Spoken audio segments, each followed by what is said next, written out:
Joash D has a question. He says, if my wife and I liquidate all assets except retirement, which is around $40K, we could buy our first home in cash for $300K. Should we consider this or take on a mortgage? We are 30 and 33 for some context. All right, I want to make sure I understand the context of this question. If we liquidate all of our assets except for retirement accounts. So what he's saying is what he'll have left over is $40,000. That's how I took it, yes. That means he's going to liquidate $300,000, right? That's the value of the home that he's talking about. And Joash says that he and his spouse are 30 and 33. Here's the very first thing that I want you to do.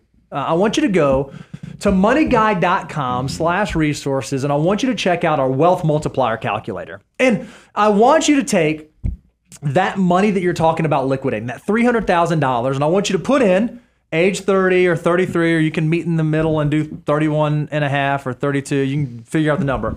And I want you to see what that $300,000 has the potential to turn into by the time that you get to retirement. Because as much as we love being debt-free, and as much as we love having paid for assets, especially paid for appreciating assets, you have to answer the question, do we love it? At what cost do we love those things? And I'm nervous for someone so young, liquidating money that's working for them to go satisfy what likely has the potential in the future to be relatively low interest debt. I mean, even now, I think the average mortgage rate right now is 6.5%. But let's say that we do see rate cuts and there's an opportunity in the future where your mortgage could be 5 or 5.5%.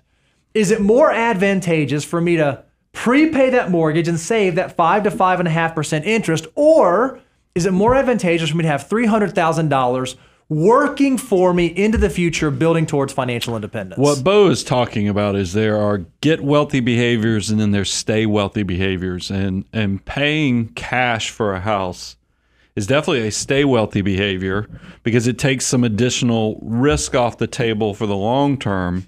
But for a 30 and 33-year-old who are actually asset-wise are way ahead of the curve right now, you have a head start or a leg up on the get wealthy behaviors.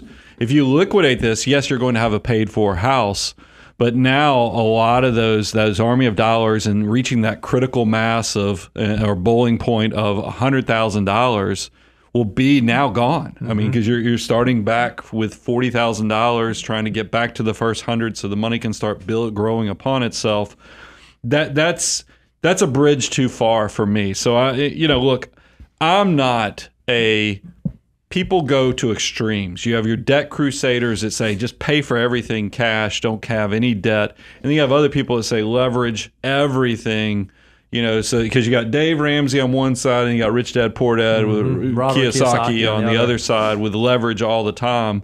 I think I'm a more balanced approach on that, and I think that's why people love us. Now, probably the sensational stuff gets more clicks, sure. But I think if you're making good, wise decisions and navigating it like it's your own portfolio and what's important, maybe on this, because you have such a head start, instead of doing the 3 to 5% we talk about, that's for people who are just trying to get on the ownership train because that's where affordability is on coming up with that first down payment.